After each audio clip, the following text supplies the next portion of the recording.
북한이 어제 올해 들어 네 번째로 쏜 미사일은 북한판 에이테킴스로 불리는 전술 유도탄으로 파악이 됐습니다. 새해부터 연이어 미사일을 발사하고 있는 북한의 의도는 무엇인지 정한범 국방대학교 국방정책센터장과 함께 짚어보도록 하겠습니다. 어서 오십시오. 네, 안녕하세요. 안녕하십니까. 센터장님, 일단은 북한 이번에 쏘아올린 미사일 도대체 어떤 무기인 겁니까? 예, 그 KN-24라고 이렇게 우리가 통상으로 지칭을 하는데요. 예. 미국 로키드 마틴사에서 만든 에이테킴스라고 하는 미사일이 있는데 이게 굉장히 이제 미사일이 유사하게 생겼어요. 미국이 걸프전과 이라크전에서 주로 이제 사용했던 무기고요. 그러니까 그 예. 위력은 이미 검증이 돼 있고요. 예. 이게 보통 이제 300km 정도 사거리로 알고 있는데 북한이 이걸 개량을 해서 400km 정도까지 날아갈 수 있게 만들어졌고요. 이게 이제 좀 위력적인 건 뭐냐면 마지막에 떨어질 때 수많은 자탄을 보유, 이게 한 950개 정도 자탄, 우리가 보유하고 있는 건 한 950개 정도까지 예. 자탄이 들어있거든요. 예. 그러니까 이게 한 발이 떨어지면서 950개의 자탄으로 분할이 되니까 뭐 축구장 4개, 5개 정도의 면적을 완전히 초토화시켜버릴 수 있는 예. 그런 위력을 갖고 있다고 볼 수 있고요. 그리고 이제 이 미사일의 성능을 개량하면서 이제 그 풀업 기능이라고 해서 이게 이제 요격 미사일을 그 도망갈 수 있는 그런 기능까지 갖춰져 있고요.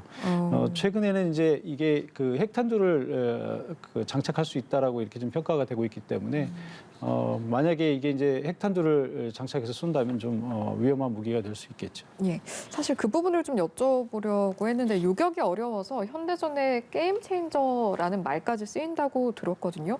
굉장히 좀 타격하기가 어려운가 보죠. 이게 그 게임 체인저라고 불리우는 이유는 그동안의 미사일 체계는 공격용 미사일을 이제 개발을 하고요. 예. 이런 공격용 미사일에 대응해서 미사일 방어 시스템을 구축하는 것이 이제 기존의 게임의 룰이었다고 이렇게 생각을 하시면 됩니다. 그런데 게임의 룰이 멈춰지는 게 아니고 새로운 그 방어 무기가 생기면 그것을 또 회피할 수 있는 새로운 공격 무기를 또 만드는 거죠. 이게 이제 바로 이제 극초음속 미사일을 최근에 북한이 많이 만들고 있는데 이것과 관련해서 보면 만약에 그 지금 북한이 만들고 있는 것들이 다 사실이라면 아마도 그 요격하는 데는 굉장히 어려움이 있을 수 있다. 그래서 게임 체인저라는 얘기가 나오는 거죠. 미사일의 종류를 저희가 분류를 하자면 지금 이제 북한이 이야기하는 내용들을 바탕으로 봤을 때 극초음속 미사일로 지금 분리를 하고 있지 않습니까? 말씀하신 극초음속 미사일 자체가 가진 특성들은 어떤 것들이 있습니까? 뭐 극초음속 미사일이라고 그러면 당장 그 이름에서부터 나오기 때문에 일단은 속력이 굉장히 빨라야 되겠죠. 기존의 미사일들도 이제 뭐 마하 1, 2 정도는 다 날아가는데 이제 소위 극초음속이라고 하면 마하 5 이상 정도 되는 미사일을 극초음속 미사일이라고 이렇게 보통 우리가 부르거든요. 지금 이제 그 에이테킴스 같은 경우도 마하 5 정도로 지금 예상이 되고 있는데 지금 북한이 최근에 발사한 미사일을 보면 최대 속력이 마하 10 정도까지 나오는 정말로 굉장히 빠른 거죠. 그런데 이제 한 가지 이 의문점은 과연 이런 그 미사일을 시험 발사하는 것과 실전 배치하는 것은 과연 좀 가능하겠느냐 지금 현재 당장. 왜냐하면 지금 현재 극초음속 미사일을 실전 배치한 것은 미국, 러시아, 중국 정도만 그렇게 인정이 되고 있거든요. 그래서 아직은 물론 시험 발사 요것만으로도 굉장히 그 위협적이긴 한데 이것을 실전 배치하는 데까지는 조금 시간은 걸릴 거라고 이렇게 생각을 합니다. 국방부에서도 현 상황에 대해서 굉장히 심각한 위협으로 받아들이고 있다 이렇게 입장을 밝혔는데 일단은 도대체 왜 이렇게 연초부터 거듭해서 미사일을 쏘아 올리는지 그 배경을 분석하는 게 중요할 것 같거든요. 어떻게 분석하시는지요? 예, 이게 이제 극초음속 미사일을 북한이 지금 얘기하고 있는 것들은 아까 이제 에이테킴스도 뭐 마하 5 정도 되기 때문에 이제 그렇게 분류를 할 수 있겠습니다. 최근에 개발하고 있는 극초음속 미사일은 사실 그것과는 조금 좀 다른 얘기고요.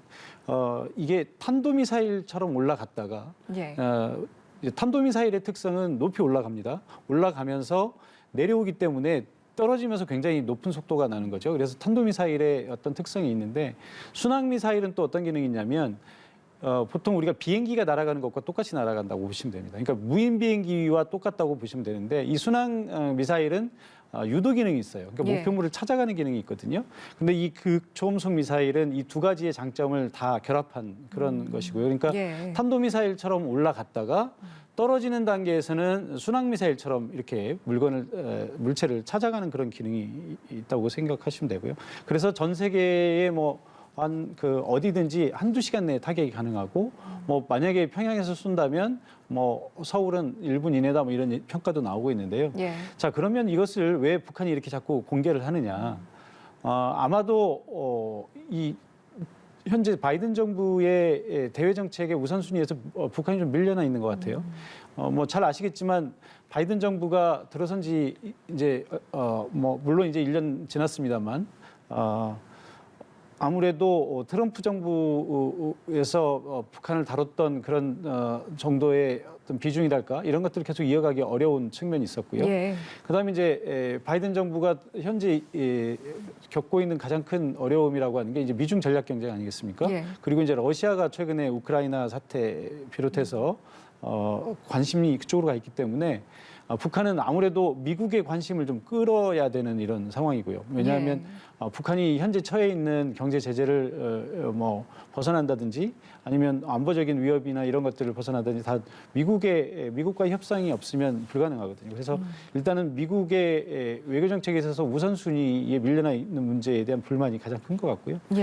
또 하나는 우리가 좀 여기서 눈여겨봐야 될 것이 정말 이 무기의 개발이 북한이 지금 의도하는 것이 공격을 위한 도발을 위한 개발이냐 아니면 뭔가 다른 의도가 있느냐 이걸 봐야 되는데 만약에 공격을 위한 것이라면 주로 어떻게 하겠습니까? 우리가 공격을 하려고 하면 무기를 숨길까요? 공개할까요? 숨기는 게 당연하지 않겠습니까? 숨길 것 같다는 생각이 드네요. 근데 자꾸 의도적으로 공개를 하잖아요. 공개를 한다는 얘기는 아무래도 지금 도발의 의도라기보다는 자신들의 능력을 과시하고 싶은 의도가 더 크다고 봐야 되겠죠. 그러니까 아까 말씀드린 것처럼 미국의 정책의 우선순위를 좀 높여달라고 하는 시위가 하나가 있고요.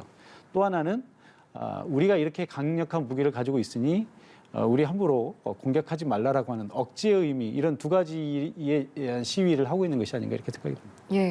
물론 이제 우리나라 입장에서는 모든 가능성에 대해서 대비를 해야겠습니다만 어떤 메시지 표현의 의미로 쏘아올린 것 같다라고 분석을 해주셨습니다. 아무래도 추가 도발 가능성에 대해서 저희가 염두에 두고 이야기를 하지 않을 수가 없는데 지금 새해가 되고 1월도 다 지나가지 않았는데 벌써 4번이나 도발이 있었습니다. 추가 도발 가능성은 없겠습니까?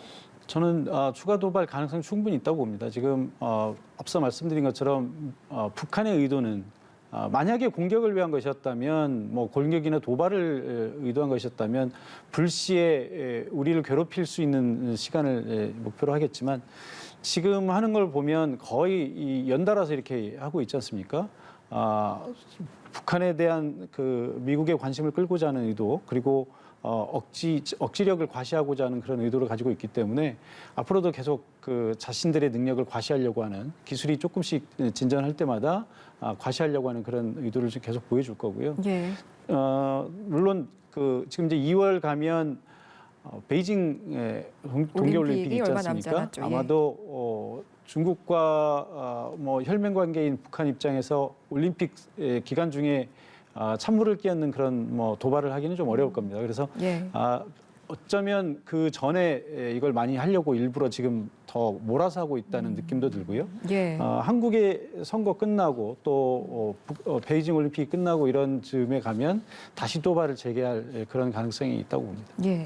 유엔에서도 이제 입장을 밝히고 대화 촉구에 나선 상황인데 보니까 기존의 대화 틀을 활용할 것을 좀 강조를 했거든요. 이건 어떤 의미로 봐야 하는 겁니까?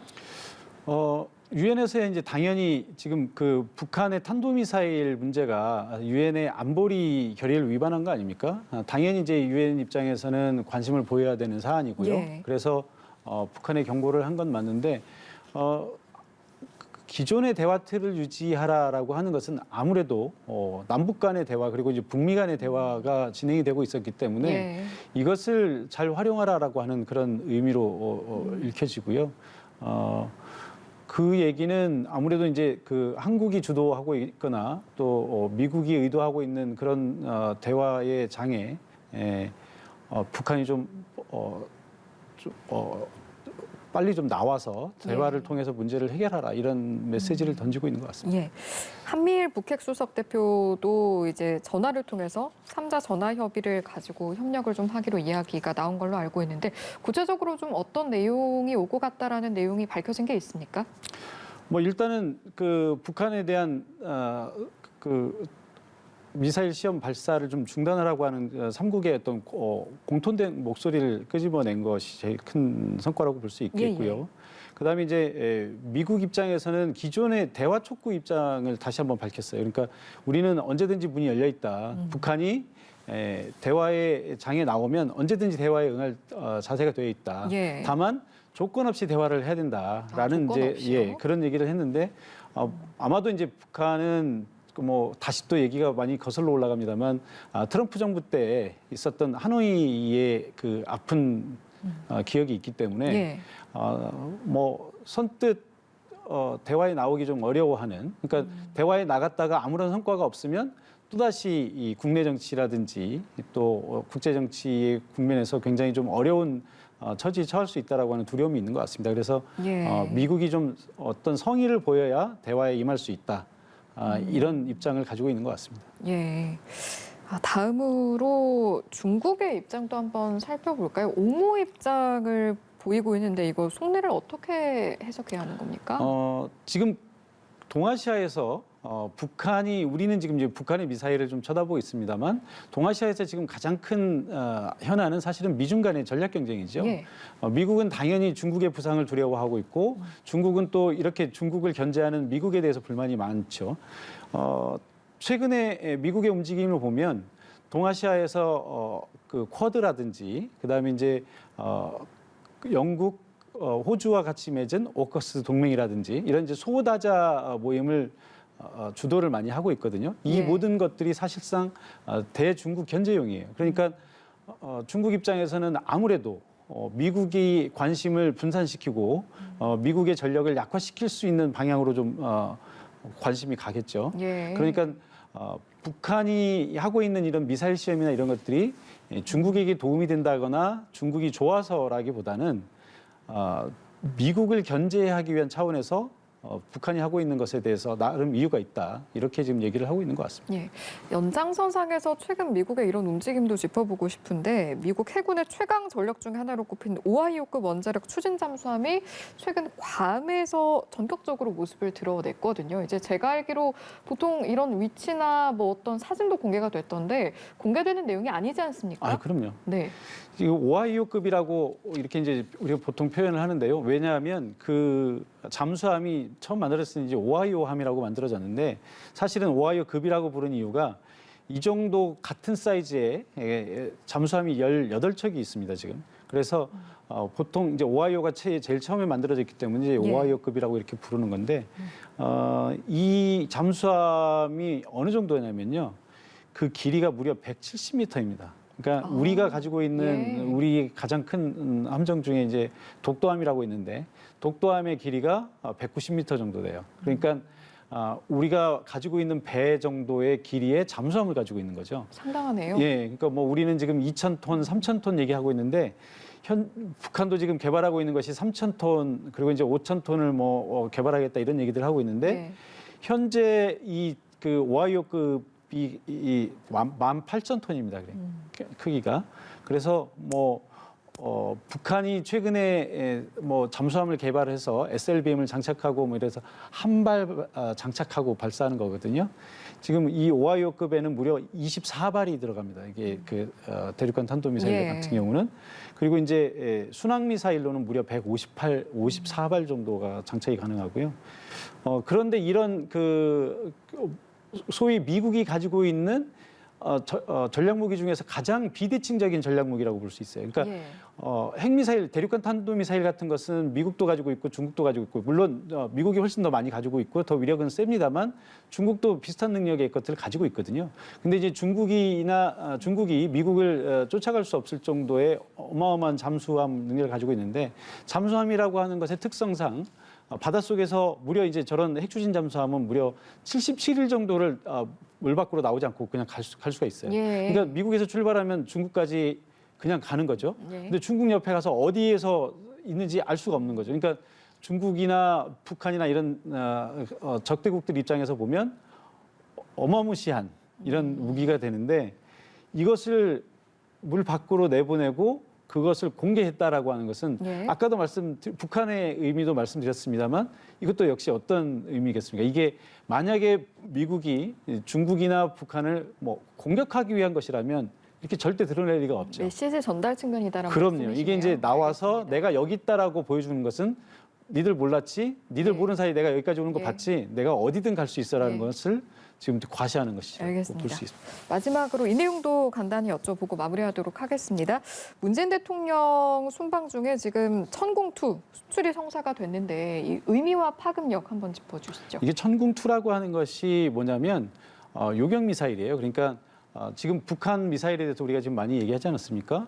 우리가 북한 미사일에 대해서 많이 얘기하는데 사실 우리 미사일에 대해서는 많이 얘기하지 않아요. 우리 미사일 능력은 거의 세계 최고급이라고 생각하시면 되고요.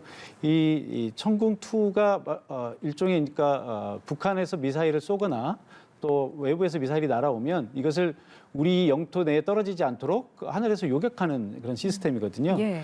그런데 이런 요격 미사일을 아랍에미리트가 샀다라고 하는 것은 아랍에미리트가 아시다시피 중동의 부호 국가잖아요. 이런 부호 국가에서 뭐 미국산도 있고 많을 텐데 우리나라 것을 샀다라고 하는 것은 그만큼 이 능력을 인정한다라는 의미죠. 예. 그러니까 우리 무기의 성능이 이만큼 대단하다라고 하는 것을 보여주는 쾌거라고 볼 수 있고요. 예. 이번 계기를 통해서 아랍에미리트뿐만 아니라 주변에 있는 많은 나라들이 아마 우리 무기에 관심을 가지지 않을까 이렇게 생각을 합니다. 예. 얼마 전에 지난달에는 호주에서도 또 우리 K9 자주포를 사지 않았습니까? 예. 최근에는 뭐 또 그밖에 이제 전차라든지 이런 무기들에 대한 해외 수출 얘기들도 많이 나오고 있는데 예. 아마 K 방산 뭐라 그럴까요? 본격 궤도에 오르는 그런 역사적인 시점이 아닌가 이렇게 생각이 듭니다. 알겠습니다. 여기까지 듣고 마무리하겠습니다. 지금까지 정한범 국방대학교 국방정책센터장과의 시간 함께했습니다. 고맙습니다. 예.